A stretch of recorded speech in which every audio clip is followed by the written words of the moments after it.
Hey guys, I know it's been like about a month or so since I put out a YouTube video, so I want to say thank you for waiting. If you're wondering where I was sick for a long time, and there's been some crazy weather. My AC went out. There's a lot of problems I was having in personal life, so we're gonna go back into the video and we're gonna start getting you videos out on pace. So I'm gonna do it. We're gonna kick things off with my Battle Pass walk-on account, and I'm gonna show you my Kazuha, and then we're going into Yoimiya and Klee following that. As far as Heizo goes, I will be talking about him very briefly because we don't know too much about him besides what he does, but I can't give you any cursory information as a 4-star character. All right, so then let's go into Kazuha. Okay, so Kazuha. There are a lot of questions about Kazuha as far as a character goes. I'm gonna have to do a whole deep dive on this character in a separate video based upon DPS Kazuha versus support Kazuha. Just know that both builds are good, they're both effective, and they both can work. For artifact set, you're no matter what going to be using the 4-piece Viridescent Venerer set because it's the best set for him.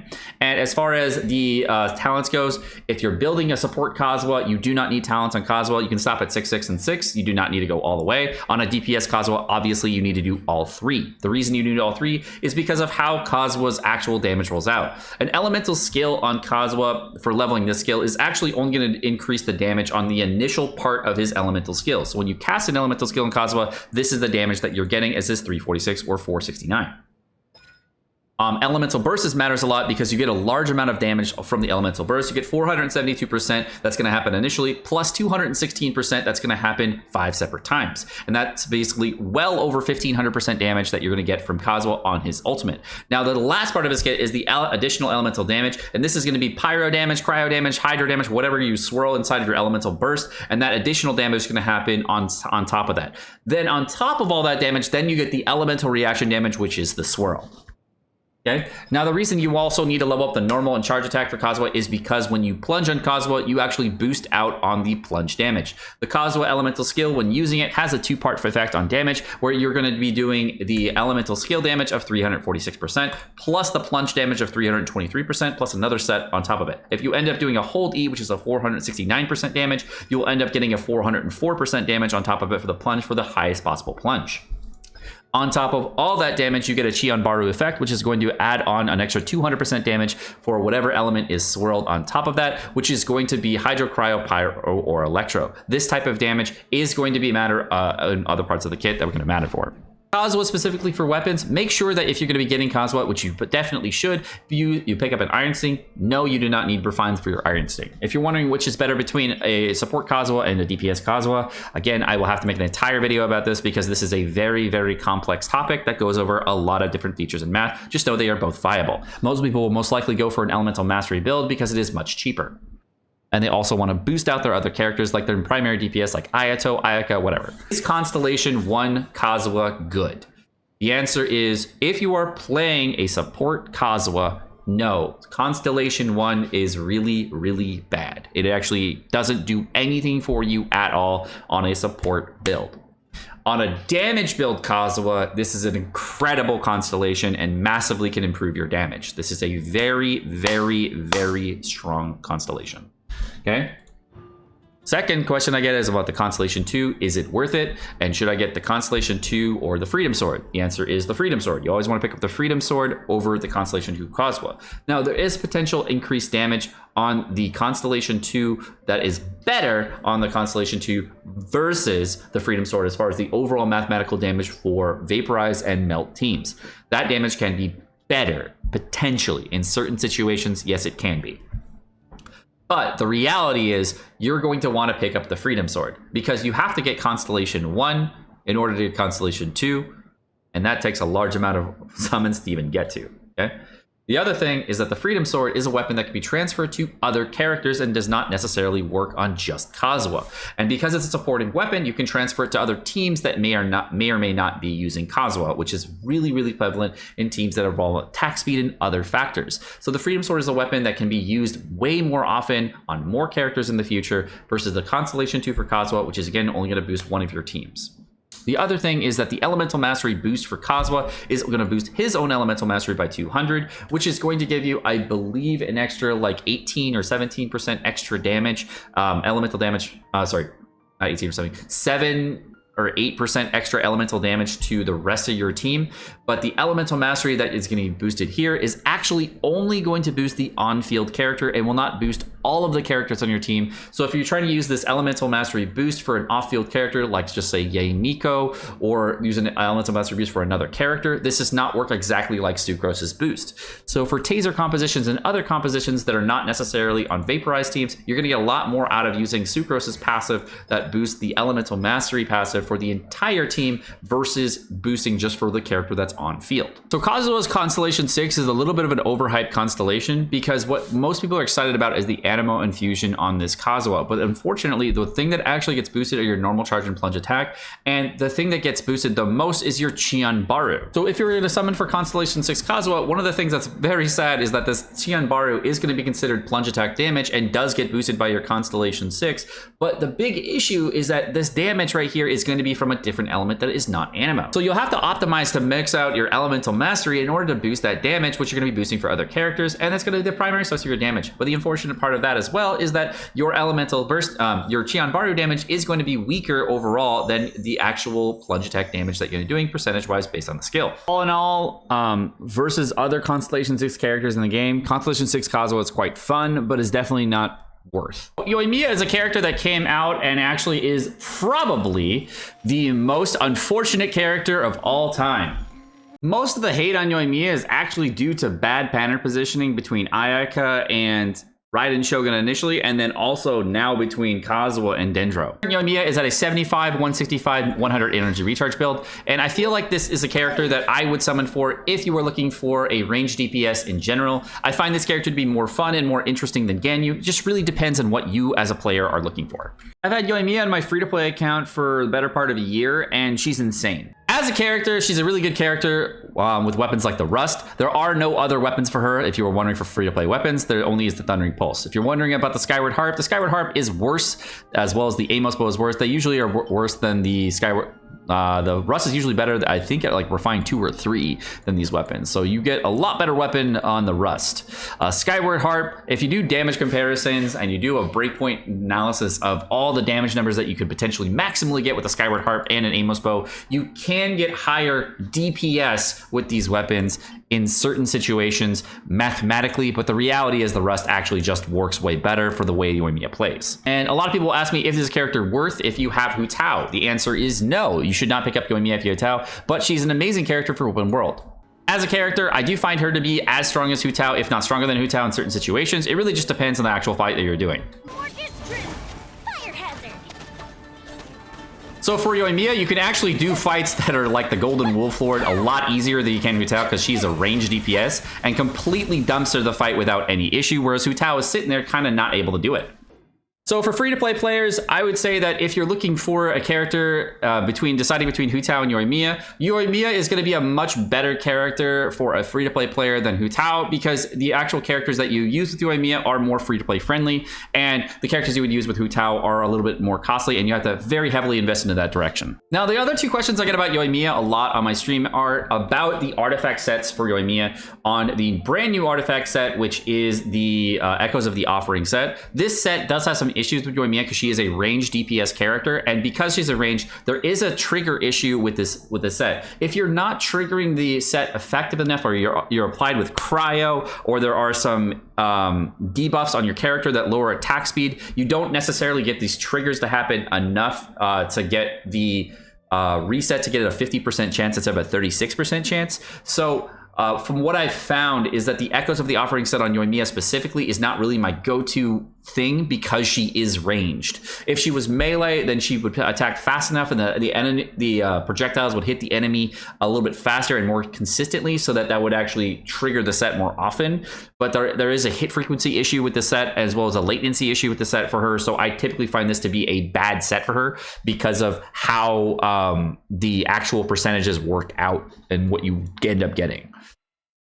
The math, by the way, shows that a Crimson Witch of the Flame set mixed up with a 2-piece Shimenawa, 2-piece Gladiator set ends up becoming the best potential set if you are looking for a DPS rotation. But for those of us who actually play Yoimiya, we know that this is a big misnomer in the Yoimiya build community.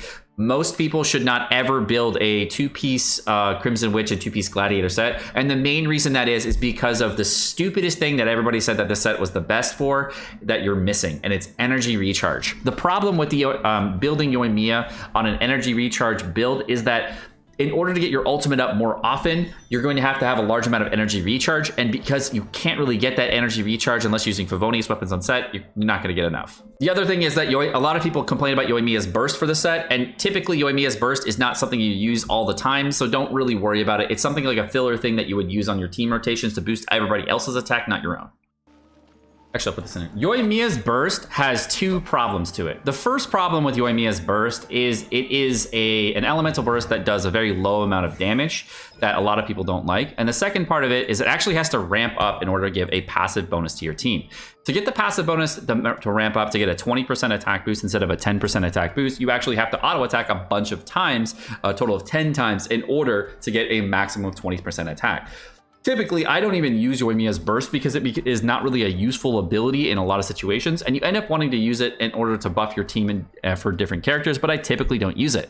However, for this domain in particular, I end up using Yoimiya's burst because it knocks down all the enemies, and it does have a nice effect to go along with it. And I end up using a Beidou elemental burst along with that in order to get my damage up. Now, what I end up doing after that is I ended up snapshotting a Beidou with a really, really high attack value in order to get high damage. And you can see here, Yoimiya's burst adding onto that gives me like really large damage for like 38k procs. So that's where I end up using the elemental burst for Yoimiya, but I typically don't use it unless I need a knockback or a shield break, and it's really good for those types of utility mechanics, but it's really not good for damage. The only other thing I'm going to go over in this video for constellations for Yoimiya, all the constellations, C1, C2, C4 for Yoimiya, not really the best. It's just a very slow ramp over time. But once you get to C6 Yoimiya, you get a pretty large spike in damage because you basically get a 60% damage increase every other hit, which is the overall DPS increase is about 30% damage. So you go up by a significant amount. And this is what a C6 Yoimiya can actually do in endgame content when you end up giving her like a full boost with like a full whale account. So a lot of people will ask also about Klee this time around, and if the first question that I get asked about Klee is she stronger or weaker than Yoimiya and Hu Tao? And she is weaker. So Constellation 0, she is weaker. Not by much, but she is weaker. She's definitely stronger than Diluc as well as Yanfei, but as a character, she does fall off because of the issues of having a catalyst. Now, the best thing about Klee is that her best weapon overall is going to be the Widzith for 99% of players because it is the best overall free-to-play and budget weapon in Genshin as a 4-star weapon because of the spike damage. The thing that's really nice about Klee that many people don't know is that the elemental burst on Klee does snapshot. So if you wanted to take this really high point of stats and actually boost out Klee in a really good way, that's why the Widzith is such a powerful weapon for her, because every time you have an elemental burst up, you're able to do that. And surprisingly, she is actually the original Raiden Shogun character, because if you did not know this about Klee, Klee is a character that actually every single time you crit on your charge attack will give the entire team 2 energy. If you don't know that about Raiden Shogun, she gives about 2.5 energy every single strike in her ultimate, up to about like 5 strikes or so. So in a charge attack rotation for Klee, you can actually do something very, very similar to what Raiden Shogun does, and she is an incredible battery. As far as the stamina for charge attacks goes, she actually has a really high stamina cost for every charge attack that you're going to use, but has an ability that acts on her passive that has a 50-50 shot of giving yourself an explosive spark. So what you do on Klee for a rotation is end up using a normal attack as well as using other abilities in between in order to maximize damage. I'm going in. Game's up. Sun's over. Clouds high. The birds call.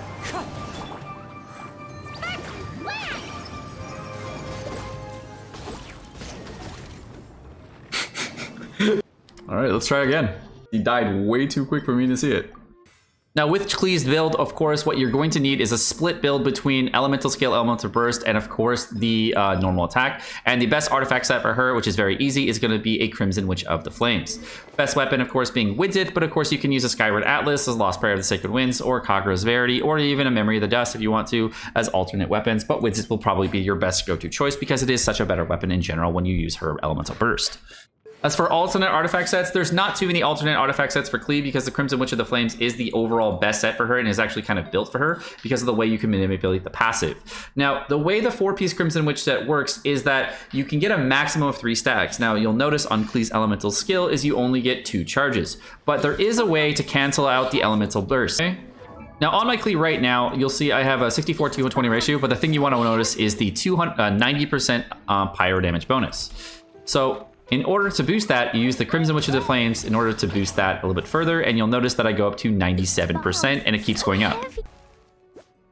All right, now that I'm back down to 90%, what I'm going to do is use an animation cancel to lock this out and use an elemental skill, cancel it halfway through, and use an elemental burst. By doing that, you actually end up getting the elemental burst bonus as well as the 7% here. The buff I'm actually getting is from the Constellation 6 Klee, which gives me an extra 15% pyro, 10% pyro damage bonus. But you can see I'm also getting that extra 7% by canceling it. And the nice thing is, as you can see, I still have both elemental skill casts, which means I can then increase the elemental burst cast and then of course get my pyro damage up even further by stacking that. It's a nice little trick you can use with Crimson Witch of the Flames on Klee in order to maximize the pyro damage bonus. So if you wanted to maximize the Klee damage, there are ways of manipulating that. This can also be used, of course, to maximize the Cargo Verity bonus in order to maximize her damage from that weapon. All in all, Klee is a character that does not really require constellations, but she does have a very good constellation 2. So if you are wondering if she has good constellation 1 and 2, her constellations for C1 and C2 are quite good. The C1 does provide an extra hit every so often of 120% damage, which is probably, I think, like a 10% overall damage boost to her kit. And then the C2 is a very, very big damage, which was basically a raw 23% damage increase. So C1 and C2 are definitely worth getting if you're wondering for constellations. They're definitely better than getting C1 and C2 for Hu Tao and Yoimiya if you want to know comparative damage. But Klee is a character that does not necessarily require constellations. The other thing about Klee is the C4, a lot of people talk about this, and this constellation is just a really cool niche constellation that you don't necessarily need. But if you end your rotation a little bit early on your elemental burst, you can then get that 555% damage, but typically it's not really a good constellation to utilize very often. And the Constellation 6 is actually a very, very good constellation because it's going to give the entire party members a very... Klee is going to generate 3 energy for the entire party, which makes the energy recharge requirement on your other characters much, much lower.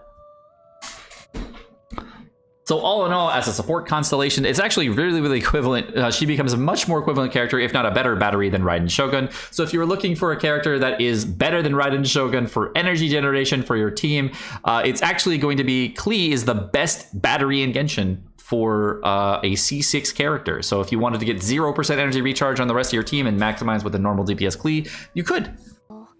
Mondstadt be bombed, Klee be doomed. Those Klee. are the survival rules that the Knights of Favonius gave me. Klee also has the most hauntingly difficult voice lines to listen to because they're also so cute, but at the same time. So make sure that if you're a player that has heard the voice lines 50,000 times, you go to your settings and go to the audio settings and make sure you take the dialogue volume and put it out to 0. But the number one reason to get Klee in general is because when you want to run around the world as a pyromaniac, you can then run around the world looking like this, and you have a full exploration world, and the world does look way cooler from down here. Us Klee, demon god burn. Oh. Well, that's going to do for this video. I have more I wanted to say about this, but I've already hit, like, 18, 20 minutes or something like that. And this video is supposed to be, like 10, 15 minutes, but it's a longer one. So I have a lot more to say on these characters, and I'm going to start putting out YouTube videos more often. Thanks for watching. Have a great day, guys.